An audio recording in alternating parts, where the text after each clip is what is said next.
고린도전서 6장 12절부터 20절까지입니다. 같이 봉독하겠습니다. 고린도전서 6장 12절부터 20절입니다.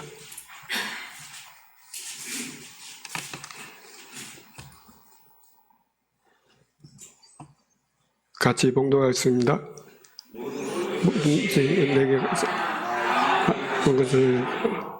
모든 것이 내게 가나 내가 무엇을 있는지 얽매이지 아니하니라. 음식은 배를 위하여 있고 배는 음식을 위하여 있으나 하나님은 이것저것을 다 배하시리라. 몸은 음란을 위하여 있지 않고 오직 주를 위하여 있으며 주는 몸을 위하여 계시느니라. 하나님 주를 다시 살리셨고 또한 그의 권능으로 우리를 다시 살리시리라. 너희 몸이 이스라엘 내가 그리스도의 지체를 가지고 장녀의 지체를 만들겠느냐? 결코 그럴 수 없느니라. 장녀와 합하여는 자는 그 몸인 줄 알지 못하느냐? 일렀으되 둘이 한 육체가 된다 하셨으니 주와 한 자는 한 영이니라. 음행을 피하라. 사람이 범하는 죄마다 몸 밖에 있거니와 음행하는 자는 자기 몸의 죄를 범하느니라. 너희 몸은 너희가 하나님께로부터 받은 바 너희 가운데 계신 성령의 전인 줄 알지 못하느냐. 너희는 너희 자신 것이 아니라 값으로 산 것이 되었으니 그런즉 너희 몸은 하나님께 영광을 돌리라. 아멘.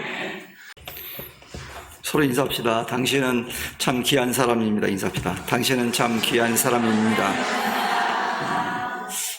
정말 여러분 귀한 사람입니다. 귀한 사람이면 귀한 사람답게 살아야 되겠죠. 귀하니까 아주 귀하게 살아야 됩니다. 제가 예전에 농촌에 목회할 때 중원이라는 애가 있었어요. 이중원. 근데 그 아이는 4대째 독자예요. 4대째. 근데 이 할머니가 이 아이를 얼마나 귀하게 키우는지 아이들하고 놀기도 힘들 정도로 귀하게 키웠어요. 그래서 어디 가면 할머니가 단체행 가면 못 가게 했어요. 왜냐하면 귀한 4대 독자 죽을까봐 못 보내는 거예요. 그런데 얘가 교회 나왔는데 툭하면 다치는 거예요. 툭하면. 그러니까 좀 귀한 아들인데 얘가 좀 귀하게 해야 되는데 얘가 놀고 싶잖아요. 그러니까 막 놀다 보니까 집에서는 꼼짝 못하다가 밖에 나오니까 활기치다가 다치는 일이 많았어요. 할머니가 막 흥분하고 막 그랬어요. 다치고 나면. 학교 가서도 따지고 막 그랬던 적이 기억이 나요. 분명히 이제 방과 이후에 벌어진 일이니까 학교에 대한 책임은 없죠. 근데 방과 이후에 놀다가 다쳤는데 막 책임을 선생님한테 전가하기도 하고 막 그러더라고요. 얼마나 귀하게 여기는지 몰라요. 지금은 그 아이가 어떻게 됐는지는 모르겠어요. 아무튼 지금 그 아이가 한 35 정도 됐겠네요. 그도 됐을 텐데, 그 누나들은 좀 그에 비해서 좀 할머니가 좀 이렇게 귀하게 여기지 않더라고요. 할머니가. 딸이라고. 아무튼 그런 경험이 있는데, 우리가 귀한 존재면 좀 귀하게 이렇게, 귀한 자답게 우리가 살아야 되거든요. 예전에는, 왕자들은, 그래 특별한 교육을 따로 받았죠, 이렇게. 특히 또 왕제가 되는 세자 같은 경우는 특별한 대접도 받기도 했지만 또 특별하게 교육을 받기도 했습니다. 왜냐하면 한 나라를 다스릴 수 있는 왕이 될 제목이기 때문에 그렇게 하는 경우들을 보게 되면 특별 대우를 받은 거죠. 그럼 여러분 어때요? 여러분 혹시 가정에서 특별 대우 받으세요? 집사님 특별 대우 받으세요? 장로님 특별 대우 받으세요? 특별을 받으신대. 야, 최고사님이 얼마나 잘해주면 특별 대우를 받을까. 저도 때때로 특별 대우를 받아요. 때때로는 특별 대우를 받는데, 이제 특별 대우를 우리가 받아야 되거든요. 누구에게 받는 게 제일 좋을까요? 하나님께 특별 대우를 받는 게 가장 좋을 겁니다. 세상 사람들이 아무리 특별 대우 해줘도 하나님이 특별 대우 해주는 것 비하면 아무것도 아니에요. 근데 여러분, 우리가 하나님 나라에 갔을 때 여러분들을 하나님께서 어떻게 대우할까요? 특별한 대우를 해줘요. 그 성경에 살펴보면 황금집을 우리에게 제공한대요. 야, 여러분 황금집을 제공하니까 얼마나 특별 대우를 한 거예요. 요즘 금값이 얼마인지 아세요, 혹시? 50 얼마더라고, 50. 금 있는 분들은 부자 되는 거예요. 그러니까 10돈 있으면 500만 원이 넘어가는 거예요. 야, 이 황금집으로 우리를 어떻게 특별 대우를 하나님 하신대요. 그러니까 여러분, 우리는 고귀한 존재죠. 그러니까 서로 여러분, 우리가 성도들을 바라볼 때 저 사람 뭐 이렇게 하지 말고 좀 특별 대우를 서로 합시다. 성상계 성도님들은 딱 만나면 서로 좀 특별 대우를 해주시기를 축원합니다. 내가 보기에 보잘것 없어도 하나님 볼 때는 뭐예요? 최고 가치 있는 존재인 거예요. 그러니까 여러분, 하나님이 최고라고 하는데 여러분들이 하찮게 여기면 누구를 욕하는 거예요? 하나님을 욕하는 거예요. 하나님 아버지를 욕하는 거예요. 그래서 우리가 우리 서로 특별 대우를 했으면 좋겠어요. 자, 옛날 우리 선조들은 부모님께 물려받은 신체에 대해서 잘 돌보지 못하는 것에 대해서 큰 뭐라고 생각했어요? 불효라고 생각했습니다. 그래서 이 신체를 잘 관리하는 것도 또한 효라고 그렇게 얘기했거든요. 몸을 잘 가꾸고 몸을 바르게 하고 이런 것도 효를 하는 것이다 라고 얘기를 했어요. 그래서 옛 선조들은 그래서 자기 몸들을 그 무엇보다도 어떻게 여겼어요? 가장 소중하게 여겼다는 거예요. 예, 이거 잘못 살면 부모에게 불이하는 거니까 잘 관리해야 되는 거거든요. 그래서 이 자녀들이 자기 몸을 잘 관리하도록 노력을 했습니다. 그래서 자기 몸에 대해서 함부로 하지 않았어요. 함부로. 그런데 오늘날 물질 문명이 발달하면서 이런 일들이 점점 어떻게 될까요? 상실돼 가고 있어요. 발달되면 또 좋아져야 되는데 귀하게 여기지 않는 시대가 되고 있어요. 귀하게. 자기 몸을 귀하게 여겨야 되는데 그런 귀하게 여기는 마음들이 점점 사라져가고 있어요. 특히 요즘 뭘 보면 알 수 있냐면 청소년들의 모습을 보면 더욱더 우리가 그래요. 그 중국 학생들의 흡연, 음주 이런 것들이 계속 늘어나고 있어요. 어른들은 점점점 줄어드는데 청소년들은 이게 점점 늘어나요. 언제가 제가 새벽기도 끝나고 엘리베이터를 딱 타고 딱 올라가는데 어떤 여자아이가 떡이 돼가지고, 그야말로 떡이 돼가지고 엘리베이터에 누워있는 거예요. 친의 집인 줄 알고. 아무리 깨워도 일어나지도 않아. 마침 또 옆집 여자분이 나와서 그분하고 같이 집사람 또 제가 또 만지면 또 큰일 나잖아요. 남자가 또 나중에 또 성추행이 이렇게 될까봐 나는 참아 못하고 우리 집사람하고 옆집 아주머니가 막 깨워도 안 일어나는 거야. 그래서 얼마나 마셨으면 애국 소리가 저절 나오죠. 그래가지고 깜짝 놀랐어요. 또 엘리베이터 딱 놀랐는데 그것도 까만 옷 입고 누워있으니 얼마나 놀래요. 그래가지고 결국 안 돼가지고 경비실에 연락해가지고 해결했던 적이 있어요. 청소년들이 요즘 그러거든요. 점점 흡연과 음주 문화가 점점점 늘어나요. 사실 팔면 안 되는데 어떻게 사는지를 저는 이해를 못하겠어요. 주민등록증을 가짜로 만들어냈던지 모르겠지만 반드시 주류를 판매할 때는 확인하게 되겠거든요, 신분증을. 근데 우리나라는 대충 보고 사람들이 자기가 판가해가지고 그냥 파는 경우가 있거든요. 흡연과 음주가 늘어나고 있어요. 그래서 때로는 이 길을 가다 보면 그 젊은이들이 과도한 음주로 인해서 몸을 주체하지 못하고 지구가 빙빙 도는지 자기들이 같이 막 도는 친구들을 가끔 봐요. 참 안타깝더라고요. 요즘 우리가 금요기대를 좀 늦게 일찍 하니까 좀 더 일찍 가니까 잘 모르는데 그때는 좀 늦게 끝나고 가면 막 11시 넘어서 가면 그런 아이들을 많이 봤거든요. 그러니까 예전 같으면 정말 상상할 수 없는 일이잖아요. 왜 예전에 상상할 수 없었죠? 동네 어르신들이 그런 모습을 보면 뭐라고 했기 때문에 아이들이 이 몸을 조심했거든요. 근데 요즘은 그런 아이를 보고 여러분들이 뭐라고 하면 어떻게 될까요? 큰일 납니다. 건드리지 마세요. 무섭습니다. 좀 아이들. 막 쌍욕을 하고 덤비는 경우도 많아요. 그런 일들이 일어나고 있어요. 그래서 우리 상상할 수 없는, 예전 같으면 전혀 상상할 수 없는 그런 일들이 점점 늘어나고 있다는 거예요. 사실 여러분, 성숙하지 못한 아이들이 흡연을 하거나 음주를 하게 되면 굉장히 치명적일 수 있거든요. 더 치명적이에요. 그런데 오늘날 청소년들 어때요? 그런 율이 점점 늘어간다는 게 문제예요. 정말 안타까운 현실이죠. 더 놀라운 건요, 요즘 남자들보다 여성들이 늘어나요, 또. 요즘은, 예전에는 여성들이 이렇게 흡연하면 몰래 이렇게 안 보인다 했는데 요즘은 막 젊은 애들이 대놓고 다 다리 벌리고 막 이렇게 품어대더라고요. 여기도 많아요, 주변에. 하다 보면. 이제 대놓고 하더라고요. 그럼 다 흡연만 그럴까요? 술집에 가보면요, 여성들이 왜 이렇게 많은지. 지난번에는 언젠가 어떤 목사님 가져가고 식당을 갔는데 일 끝나고 온 젊은 여자분 같아요. 근데 다 혼자 저녁을 밥을 먹으면서 소주를 딱 시켜가지고 막 혼자 자작하더라고요. 맛있게 먹더라고요, 소주를. 그렇게 맛있게 먹어요.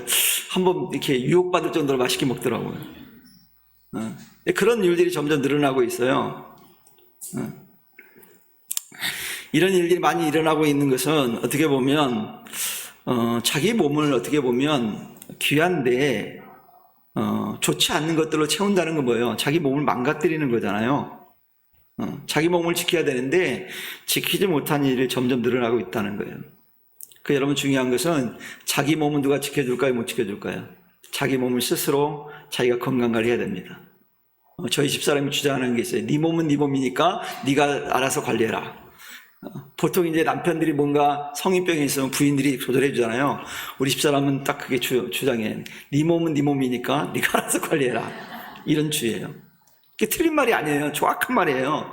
누가 대신해 줄 수 있는 게 아니에요. 자기가 몸은 자기가 가장 잘 알잖아요. 그러니까 자기가 관리해야 돼요. 도움은 줄 수 있겠죠. 잔소리하고 뭐 도움을 줄 수 있겠지만 스스로 우리가 관리를 해야 되거든요. 그런데 요즘은 그렇지 못한 경우들을 너무 많이 봐요. 심지어 여러분, 요즘 어떤 방송에 보니까 미혼 모델에 대한 어떤 프로그램도 있더라니까요. 야, 얼마나 많으면. 물론 제가 아는 어떤 목사님은 그런 아이들, 정말로 원치 아니하게 어떤 아이를 낳은 중고등학생들을 케어해주는 그런 또 일을 하기도 해요. 그 아이들 돌보아야 되긴 하겠지만 그 사전에 예방을 해야 되는데 이게 안 된다는 거죠. 여러분, 이런 보도를 보면 여러분 어때서요? 기분이 좋으세요? 저는 안타까운 마음이 들어요. 참 안타깝다. 우리가 말세가 되면 나타나는 게 딱 하나 나타나는 게 여러 가지 있지만 그 가운데 대표적인 게 뭐냐면 성적 문란입니다. 이게 마지막 때가 되면 성적으로 문란해요. 요즘 드라마 보면요, 깜짝깜짝 놀라요. 옛날에는 드라마상에서 그런 어떤 배드신이나 이런 것들을 아주 적나라하게 안 했는데 요즘은 드라마에도 아주 적나라하게 나와요. 민망할 정도로. 배우들도 대단한 것 같아. 민망할 정도로 그런 부분이 나와요. 근데 놀라운 건요, 처음 만났는데 그런 행위를 한다는 게 더 놀라워요. 그러면 여러분, 실제 이 땅에서 그런 일이 안 벌어지고 있을까요? 실제로 벌어지고 있어요. 있기 때문에 그런 일들을 방송에서 하고 있다라는 거예요. 사실 이 성이라는 건요, 하나님께서 허락하신 거예요. 근데 중요한 거는 언제 허락했느냐, 이게 중요한 거예요. 시기와 그게 중요한 거예요. 그래서 이 성이라고 하는 건 하나님께서 우리에게 인간에게 준 가장 아름다운 것이기도 하거든요. 근데 누구에게만 허락했냐면 부부간에만 허락한 거예요. 그러니까 부부 외에 행해지는 행위들은 다 문란한 거예요. 그런데 이런 일들이 무너지고 있을까요, 없을까요? 무너져 가고 있어요. 즉, 이 얘기는 뭐냐면 하나님의 창조 질서가 지금 무너지고 있다는 얘기거든요. 하나님 창조가 질서가 무너진다는 것은 죄를 범하고 있다는 거예요. 죄 가운데 있다는 얘기거든요. 다른 말로 하면 자신의 가치를 떨어뜨리고 있다는 거예요. 창조된 고귀한 존재인데 그 고귀한 존재를 가치 없는 존재로 만들어가고 있다는 거예요. 여러분, 우리의 가치는 언제 이렇게 올라갈까요? 하나님 안에서 창조 질서를 지킬 때 자신의 가치가 올라가요. 그게 가치가 더 올라가는 거거든요. 세상에서 어떤 사람들이 존경받습니까? 존경받는 걸 말하는 거예요. 여러분, 존경받는 사람의 특징을 보면요, 그들은 특징이 딱 하나 있습니다. 질서가 있어요. 질서. 지금 이게 무슨 얘기냐면, 지켜야 될 인간의 도리를 잘 지키는 사람, 이 사람들이 존경을 받아요. 인기를 얻는 것과 존경을 받는 건 대단히 다릅니다. 정치인들도요, 존경을 받는 정치인이 있고 인기가 있는 정치인이 있어요. 인기 있다고 해서 존경받지는 않거든요, 정치인들이. 요즘 뭐 여론조사하면 누구는 몇 프로 막 나오잖아요. 그게 어떻게 보면 인기라고 볼 수 있는데 그 투표율이 많은 사람이 존경까지 받으면 얼마나 좋겠어요. 근데 존경을 못 받잖아요. 그러니까 인기와 존경은 달라요. 그래서 도리를 지키지 않아도 인기는 얻을 수 있습니다. 왜요? 미혹하는 말로 충분히 인기를 얻을 수 있어요. 성경의 구약시대에 존경은 받았지만 인기를 못 얻은 사람들이 있어요. 누굴까요? 선지자들이었어요. 선지자들은 존경은 받았는데 인기가 없었어요. 진짜 선지자는. 거짓 선지자는 인기는 많았어요. 근데 존경은 받지 못했어요. 차이가 뭔 줄 아십니까? 거짓 선지자는 사람들의 구미에 맞는 얘기를 해줬어요. 당신들을 대단하다. 전쟁이 일어나지 않는다. 너희들 절대 포로가 되지 않을 것이다. 망하지 않는다라고 얘기했어요. 근데 진짜 참선자는 뭐라고 했습니까? 죄를 지적하고요, 나라가 망할 것이라고, 너희 죄악 때문에 포로로 끌려갈 것이라는 거예요. 그러니까 인기가 없었어요. 여러분, 인기가 많은 사람이 좋으세요? 존경받는 사람이 좋으세요?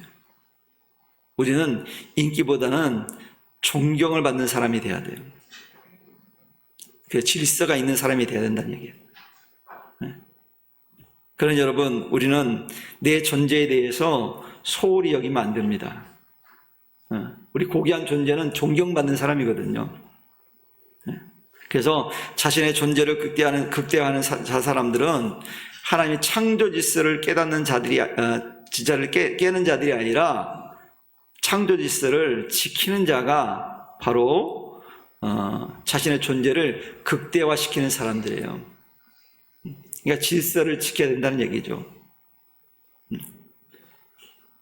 그럼 우리는 내 몸의 출처가 어디로부터 출발되었는지 분명히 아는 것 중요합니다. 오늘 이 성경 본문의 말씀에 보면 바울이 얘기합니다. 우리의 몸은 하나님의 성령이 거하는 전이다, 이렇게 얘기해요. 정의를 하기는 하나님이 거하시는 성령의 전이래요. 이 교회 예배당이 아니라 하나님, 우리 각 개인 한 사람 한 사람이 성령의 전이라는 거예요. 그 얼마나 대단한 존재입니까? 그래서 여러분, 그래서 우리가 고귀한 존재인 거예요. 한 사람 한 사람이 너무도 귀한 존재라는 거예요. 그렇기 때문에 우리는 어떻게 해야 돼요? 하나님을 예배하고 하나님을 영화롭게 해야 될 소명을 가진 자들이 바로 우리예요, 우리. 얼마나 가치 있는 존재입니까? 이렇게 하면 이 자부심이 막 생기잖아요. 자존감이 높아지잖아요. 그래서 우리는 하나님 앞에 귀하게 쓰임 받아야 할 존재가 바로 우리 성도들이에요. 그러니까 하찮은 자들이 되면 안 돼요. 적어도 여러분, 쓰임 받는 사람들은 좀 멋있게 쓰임 받아야 돼요. 하찮은 일로 일희일비하면 안 돼요. 그래서 오늘 말씀을 통해서 우리의 몸은 내 자신의 것이기 전에 누구의 것이라고 성경은 말합니까? 하나님께 받은 몸이에요. 마치 예전에 우리가 부모에게 그 몸이 물려받아서 귀하게 여긴 것처럼 하나님의 전이기 때문에 귀한 거예요. 하나님의 창조주 하나님께서 주신 몸이 얼마나 귀하겠습니까? 그 20절 말씀에 보면 이렇게 말씀하죠. 우리의 몸은 그리스도께서 자기 피를 흘려 사신 그의 소유로서 그의 영광을 위한 것이다, 이렇게 말씀하고 있어요. 예수님의 피로 우리를 값주고 샀대요. 그러니까 예수 믿는 순간부터 나는 내 것이 아니라는 거예요. 여러분 누구의 것이라는 거예요? 예수님의 것이라는 거예요. 이 의식을 우리가 가져야 됩니다. 근데 우리가 왜 자꾸 신앙으로부터 멀어지느냐? 이유가 있습니다. 내 것이라고 생각해서 그래요. 내 것이 아닌데. 내 것이 아닌데 내 것이라고 주장하니까 자꾸 부딪히는 거예요. 근데 내 것이 아니고 하나님 주님의 것이라 인정하게 되어지면 부딪힘들이 있을 수 없어요. 당연히 순종하게 되어지고 당연히 그렇게 살아가게 되어지고 당연히 믿은 모습으로 살아가게 되는 거예요. 그럼 여러분, 성도가 되는 순간부터 우리들은 어때요? 우리의 몸을 내 향락을 위해서, 내 유익을 위해서 사용하는 것이 아니라 모든 부분에 있어서 하나님께 영광을 위해 살아가야 됩니다. 그래서 우리의 몸을 함부로 다루면 안 돼요, 우리는. 내 마음대로 사용하면 안 된다는 얘기예요. 여러분, 가치 있는 물건을 어떻게 합니까? 함부로 사용하지 않잖아요. 아주 귀한 것을 보관하잖아요, 잘. 그릇도 우리가 성경에 천이 쓰는 그릇이 있고 귀하게 쓰는 그릇이 있다고 그러잖아요. 이왕 우리가 그릇에 태어났으면 귀하게 쓰임받은 게 좋겠죠. 그래서 이 귀한 그릇은 언제만 사용합니까? 아무 때나 사용하지 않습니다. 누구의 손님이 왔을 때, 귀한 사람들을 대접할 때 귀한 것을 사용하거든요. 보통 예전에는 보면 집에 가보면 이게 수저가 금색깔이 있는 수저가 있어요. 금색깔. 그건 주로 누가 쓰던가요? 그 집의 가장이 존중해 주는 거예요. 저는 예전에 어릴 때 도대체 이해가 안 되는 부분이 딱 하나 있었어요. 뭐냐면 나는 우리 어머니가 순종 잘하고 우리 어머니 말씀 잘 들었거든요. 그런데 우리 아버지는 자기 먹고 싶은 대로 살고 자기 행복한 일에만 사셨거든요. 부끄러운 얘기지만 우리 아버지 한자로 표현할 수 있어요. 할양 이렇게 표현할 수 있을 정도 우리 아버지를. 그 정도로 자기를 위해서만 사신 분이에요. 근데 밥 때가 되면 우리 어머니가 최고로 해주는 거예요. 쌀밥도 우리 아버지만 주고 숟갈도 특별하게 우리 아버지만 고급 수저를 주고 젓가락도 고급으로 주고 그릇도 고급스러운 걸. 또 우리 아버지가 늦게 오시면 또 이게 아랫무대에다 밥을 탁 해가지고 보관해다 주시고 제가 이해가 안 가는 거예요. 맨날 노시고 술 드시고 뭐 가끔 노루 마시고 집 날리시고 막 이랬는데 우리 아버지 이렇게 대접하는 데고 참 우리 엄마가 왜 그러지? 우리 엄마가 좀 이상한 거 아니야? 저를 고생하시는데 그랬다니까요. 그에 비해 나는 정말 순종적이어서 우리 어머니가 뭐 하라고 그러면 심부름 잘하고 근데 우리 어머니가 나는 보리밥 주고 이러더라고요. 그래서 그 생각이, 우리 어머니가 아버지를 가장으로 대접하는구나. 그래서 어른을 공경해야 된다는 걸 그렇게 체득한 것 같아요. 비록 우리의 눈에 보기에는 가장 같지 안 보여도 우리 어머니 인정하신 거죠. 여러분들이 바로 그런 귀한 존재들이에요. 그러니까 그릇도 귀한 사람을 그렇게 대접하잖아요. 여러분, 하나님 여러분을 그렇게 대접한다고요. 오직했으면 주님께서 우리를 위해서 십자가를 지겠어요. 우리를 위해서.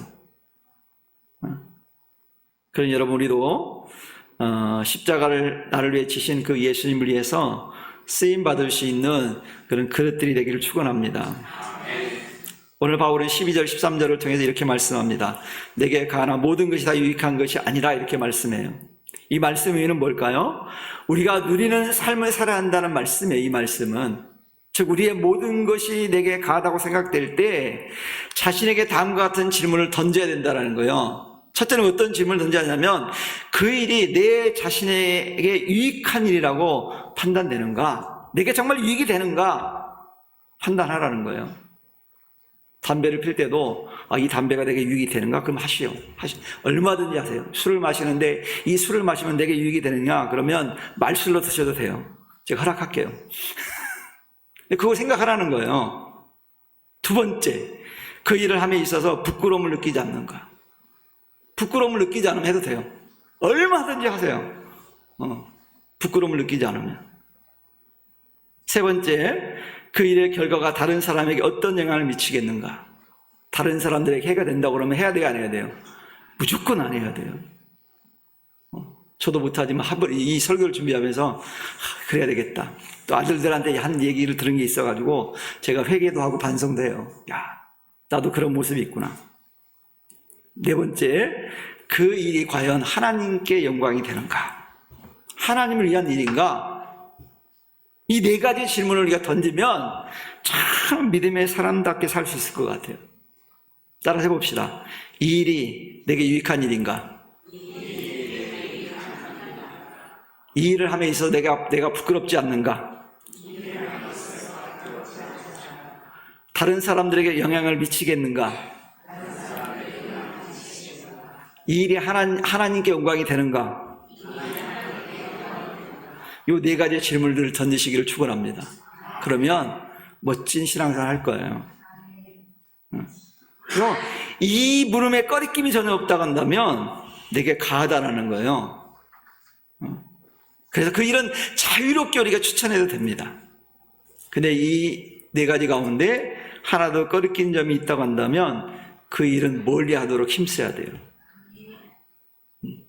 노력하시기를 축원합니다. 우리 한번 노력해보자고요. 성장하기로 했으니까. 이처럼 그리스도인의 자유는요, 자신을 위한 자유가 아니라 하나님과 이웃, 형제를 위한 자유라는 걸 우리가 알아야 됩니다. 그러면 나도 자유함을 누려요. 타인을 그렇게 만들면 나도 그렇게 된다는 거예요. 그러므로 그리스도인들은 자유를 빙자해서 그럴 땐 욕심을 채우지 말아야 돼요. 내 욕심을 채우는 것은 진정한 의미의 자유가 아니에요. 진정한 자유는 진리 안에서 누릴 때 진정한 자유가 됩니다. 14절에 바울은 또 이렇게 얘기하죠. 하나님께 주를 다시 살리셨고 또한 그의 권능으로 우리를 다시 살리시리라 이렇게 말씀해요.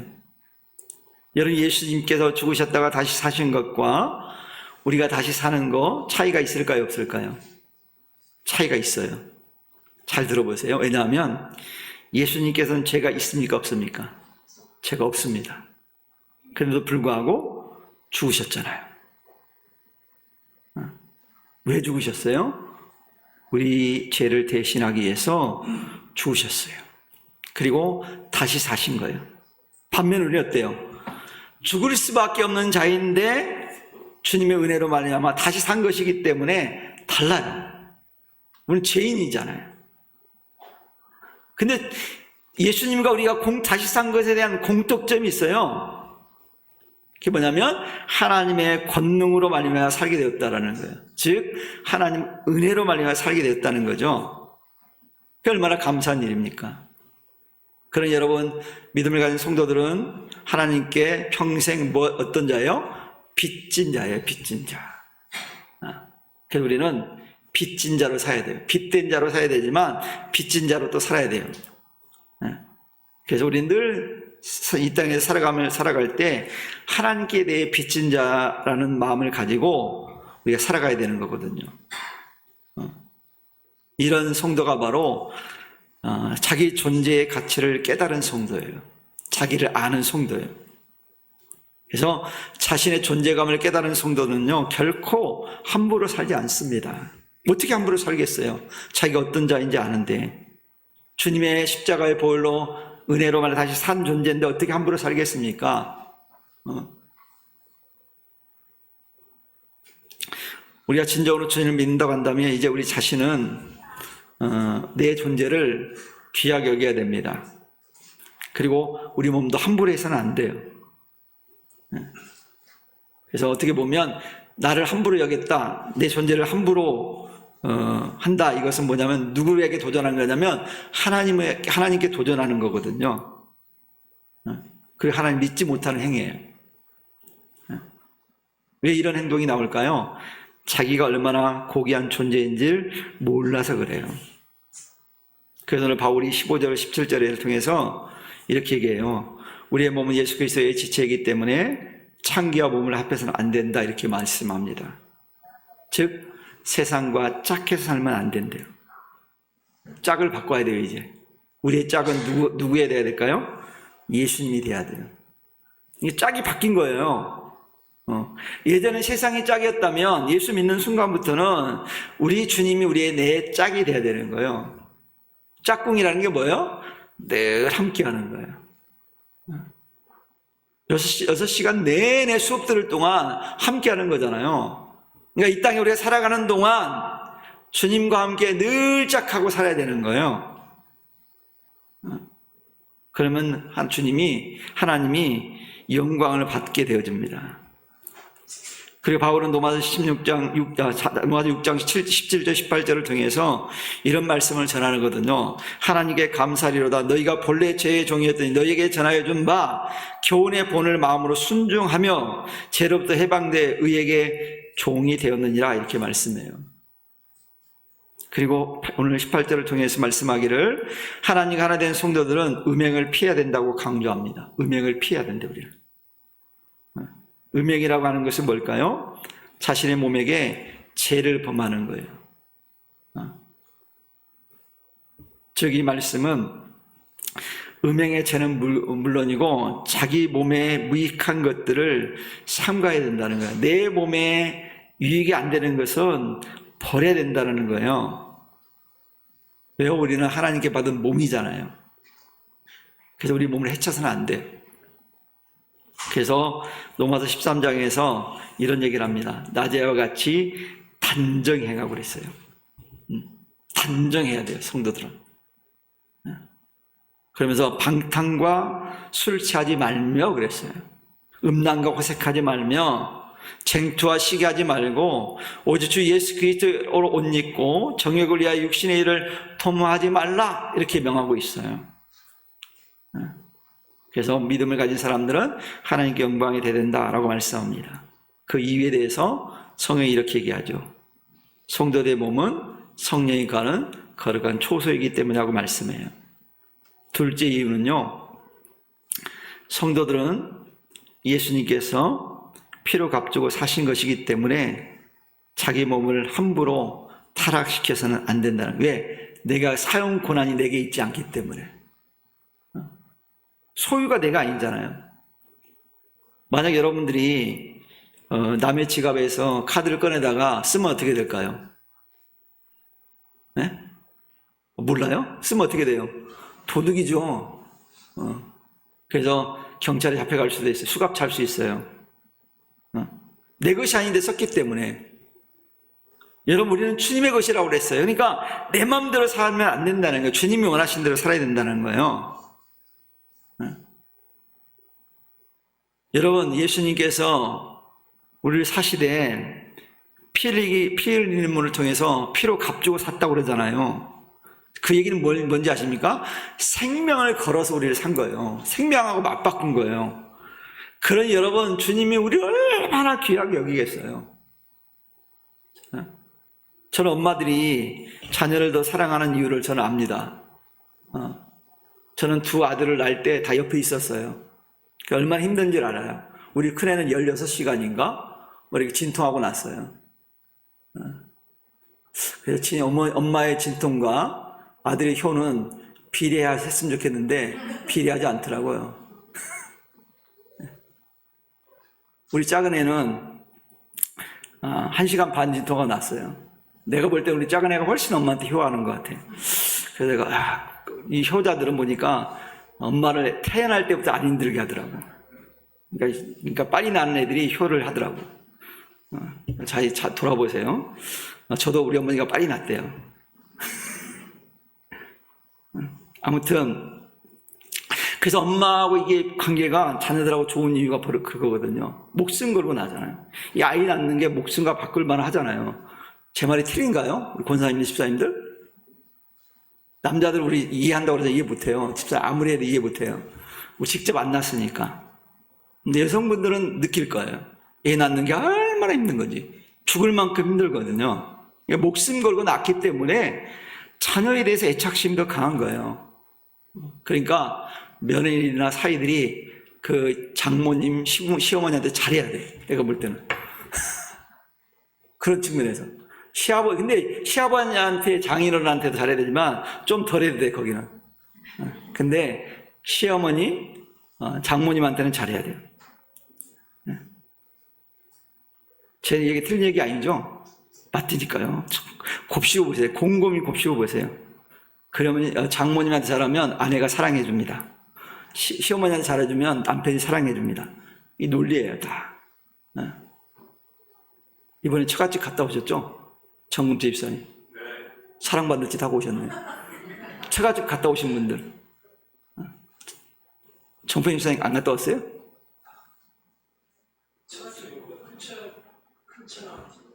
그러니까요. 갔다 오셨잖아요. 그럼 갔다 오셨네. 갔다 오셔야 사랑받아요. 저도 장모님 뵈러 갔다 왔어요. 그러니까 사랑받게 돼야 돼요. 그래서 여러분, 우리는 주님께서 피로값주산 존재라는 사실, 생명을 걸고 그 대가 우리를 구원하셨다는 사실을 잊지 않기를 축원합니다. 그래서 주님이 우리를 귀하게 여기시는 거예요. 그러면 우리는 나를 하찮은 존재로 이제 생각하지 않기를 바랍니다. 이거 하찮은 존재 아니에요, 여러분, 이제. 주님이 생명을 여러분 구원했는데 어떻게 하찮을 수 있겠어요? 그러니까 여러분, 이 자리에 있는 우리 모든 성도님들은 너무나도 고귀한 존재예요. 그래서 여러분, 지금부터라도 고귀한 삶을 살길 축원합니다.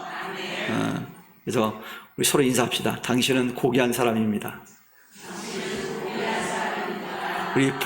우리 복되게 열심히 살아봅시다. 인사 서로 우리 복되게 열심히 살아봅시다. 기도하겠습니다.